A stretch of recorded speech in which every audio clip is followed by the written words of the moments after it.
নবী সাল্লাল্লাহু আলাইহি ওয়াসাল্লাম হাদিসে বলেছিলেন, তোমরা যদি জানতে আমি যা জানি, আল্লাহর পক্ষ থেকে আমি যা জানি তোমরা যদি তা জানতে, তাহলে তোমরা একটা মাঠে একত্রিত হয়ে যেতে, স্ত্রী সহবাসও ছেড়ে দিতে, স্ত্রীকে ছেড়ে দিয়ে একটা মাঠে একত্রিত হয়ে যেতে এবং সিজদায় পড়ে কান্নাকাটি শুরু করতে। তোমরা যদি জানতে আমি যা জানি, তোমরা সেটা জানো না।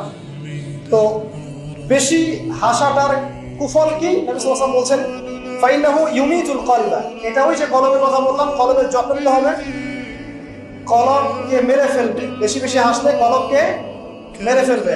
আবার এখন দেখি কিছু ব্যায়ামের অ্যাসোসিয়েশন বের হয়েছে, এরা সবাইকে হাসায়, এরা সবাইকে হো করে হাসায়, বলে জোরে জোরে হাসলে হার্টের অসুখটা কম হয়। আর আল্লাহ রাসূল বলছেন, যারা বেশি বেশি হাসে এদের কলম মরে যায়। নবীজি কেমন করে হাসতেন? নবী সাল্লাল্লাহু আলাইহি ওয়াসাল্লাম মুচকি হাসতেন।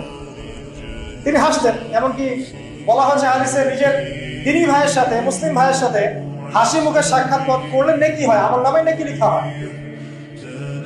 তো হাসবো অবশ্যই, আমরা কখনোই মানে হাসা কমিয়ে দিব না, অবশ্যই হাসবো, তবে অট্ট হাসি না। অট্ট হাসি নিজের হৃদয়টাকে কি করে, মেরে ফেলে, মুচকি হাসি। আর নবীজি কখনো কখনো এমন ভাবে হেসেছেন যে তার দাঁত দেখা গেছে, এমন ভাবেও হেসেছেন, কিন্তু সেটা সংখ্যা খুব কম ছিল। তো আসুন, এর একটা কুফল আছে, এবং এই অট্ট হাসি বেশি বেশি দেওয়ার ফলে চেহারার যে নূর, মুত্তাকি মানুষ যারা, নামাজি মানুষ যারা কোরআনের সাথে সম্পর্ক রাখে, দেখবেন চেহারা একটা নূর থাকে, একটা আলো থাকে, আল্লাহর পক্ষ থেকে একটা নূর থাকে, একটা রব থাকে, একটা প্রভাব থাকে। রব মানে প্রভাব। তো বেশি বেশি জোরে জোরে হাসতে চেহারার নূর কমে যায়। একটু খেয়াল করে দেখবেন, আপনি 5 ওয়াক্ত সালাত জামাতের সাথে পড়ার চেষ্টা করেন, নিয়মিত তাহাজ্জুদ উঠতে অভ্যাস করেন, দেখবেন ফজরের ওয়াক্তের দিকে আপনার চেহারা দিয়ে কিছু একটা নূর বের হচ্ছে। এটা হবে, দেখবেন চেহারাটা নুরানি লাগবে। দেখবেন অনেক ভাই যারা মারা গেছেন, জানাজা পড়াতে গিয়ে দেখবেন চেহারা নুরানি, চেহারাতে আলো বের হচ্ছে।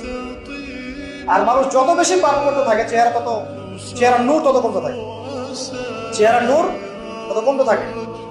যত বেশি প্রকাশ্য আর গোপন পাপ মানুষ করতে থাকে, চেহারা নূর কমতে থাকে। তবে অনেক নুরানি চেহারার পিছনেও কিন্তু শয়তান থাকে, এটাও মাথায় রাখতে হবে। তো আল্লাহ পাক আমাদেরকে প্রকৃত মুত্তাকি বান্দা হওয়ার তৌফিক দান করুন, আমিন।